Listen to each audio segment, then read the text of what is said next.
Trump appears to be bending under pressure with respect to his attacks on immigrant workers and community members, saying that, quote, changes are coming. Trump appears to be waffling on whether to be as cruel as possible or to be a little bit more reasonable.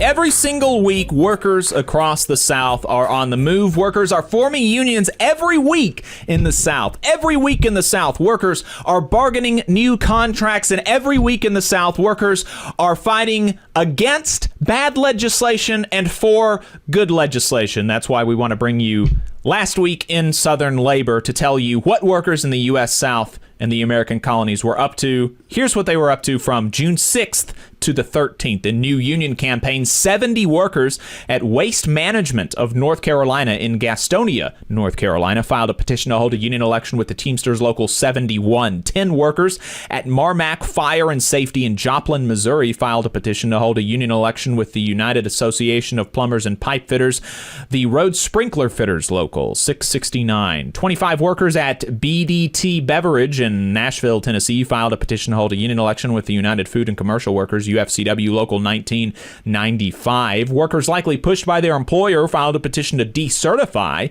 the United Food and Commercial Workers, UFCW Local 455, as the union representing 550 workers at Wayne Sanderson Farms in Hammond, Louisiana, and 84 workers at REM Services and Transdev as joint employers in Houston, Texas, filed a petition to hold a union election with the Teamsters Local 988.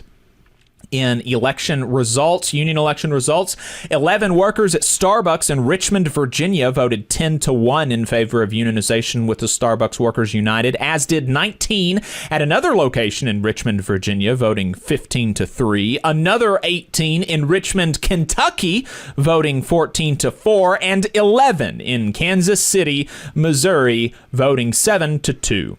66 workers at Jupiter Aluminum Corporation in Wellsburg, West Virginia, voted 33-27 in favor of unionization with the United Steelworkers, USW. 5 workers at David Taylor Ellisville Chrysler Dodge Jeep Ram in Ellisville, Missouri, voted 3-0 in favor of unionization with the International Association of Machinists and Aerospace Workers, IAMAW District 9.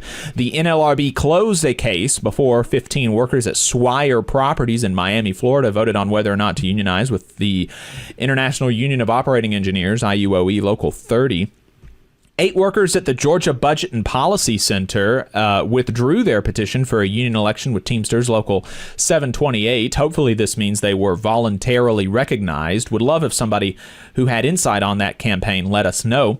Workers at the Arkansas and Missouri Railroad voted in favor of unionization with the Sheet Metal Air Rail and Transportation Workers Union, SMART. Since 2023, McKenna Schuler reports for the Orlando Weekly that 69,000 Florida public sector workers have lost their union and any rights or benefits that came with their union contract due to an anti-union law passed that year. However, the Florida Education Association says that the people they represent have not been affected because they have all voted to stick with the union. An incredible feat to not lose a single bargaining unit in the face of an onslaught that was specifically targeted at the teachers union. Incredible work from the FEA.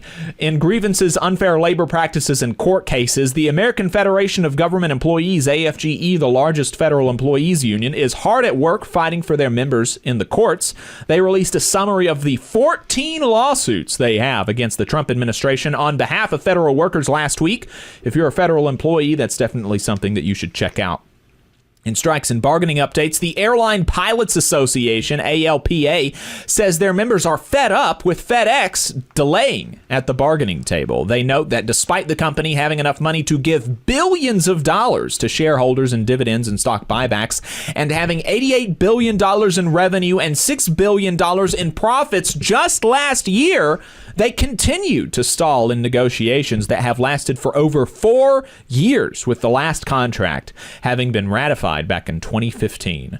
The American Postal Workers Union had a town hall for members to ask questions about the new tentative agreement with the Postal Service. In April, 2,400 federal employees at the CDC were laid off. Now the agency is bringing back almost 500 of them, though the agency won't say why. Hey, 5 seconds. Just wanted to say that this is only possible because of our donors. If you want to see more of this, then consider donating yourself at tvlr.fm/donate.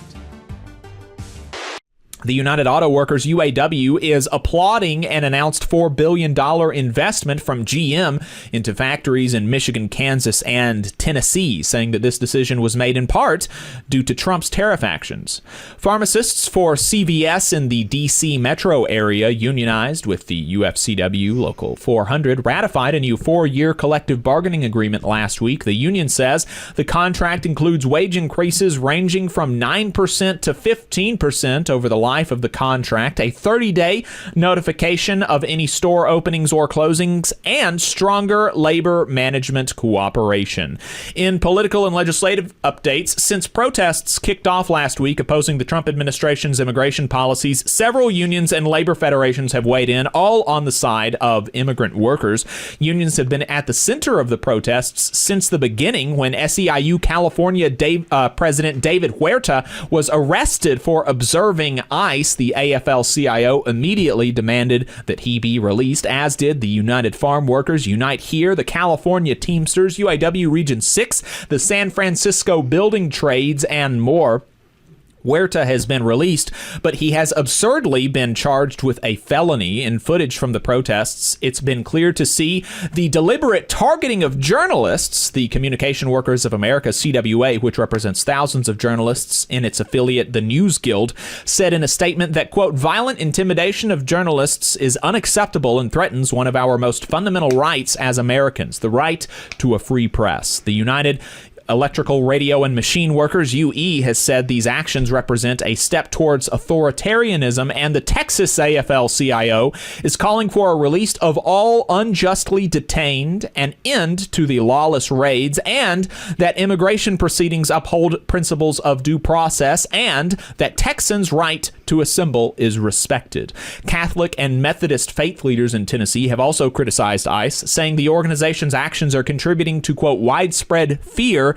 And the International Alliance of Theatrical Stage Employees, IATSE, noted in their press release condemning ICE activity and National Guard deployment that the U.S. tourism industry stands to lose $21 billion in 2025 alone due to the Trump administration's immigration policies. As the U.S. Senate continues to consider the reconciliation bill, unions continue to urge rejection. The American Federation of Government Employees point out the negative effects it would have on federal workers. The Ironworkers Union, IFPTE, LIUNA, and SMART point out that tens of thousands of jobs would be killed due to its cutting of the IRA tax credits. Hell, even Alabama's mine safety regulators are concerned about the proposed budget cuts.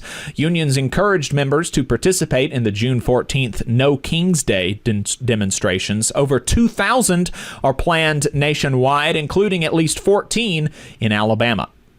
Trump appears to be bending under pressure with respect to his attacks on immigrant workers and community members, saying that, quote, changes are coming in a Truth Social post. However, Tom Homan has publicly said that he has received no instructions to change his actions indiscriminately targeting immigrants, and Trump himself appears to be waffling on whether to be as cruel as possible or to be a little bit more reasonable. But just this morning, news broke that instructions have been sent to ICE to end all raids on agricultural farm and factories. So changes are coming, it seems like, due to public pressure.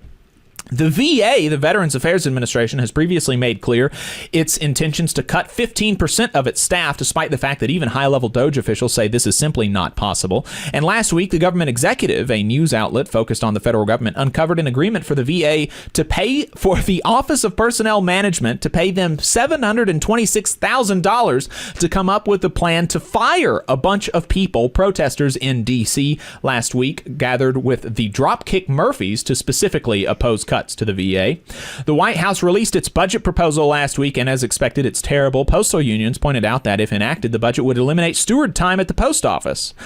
In new guidance from the White House, The White House encourages, although would not require, federal agencies to use project labor agreements on construction projects. The guidance specifically barred agencies from barring the use of PLAs. The general president of the Sheet Metal, Air, Rail, and Transportation Workers Union, SMART, said in a statement, although it doesn't contain the same protections as the Biden administration, this is a step in the right direction. All of us at SMART appreciate and applaud yesterday's guidance from the White House, and we look forward to keeping this conversation going. And in internal union affairs, the UE is hosting a webinar with AFA President Sarah Nelson, Senator Elizabeth Warren, and Congresswoman Pramila Jayapal that is open to the public about the dangers of Medicare Advantage plans. Bernie Sanders held a webinar last week with the Emergency Workplace Organizing Committee, EWOC, about how to form a union. EWOC is continuing with a 4-part training series that you can register for online. And Chuck Browning, director of the Ford department at the UAW, will be retiring at the end of the month.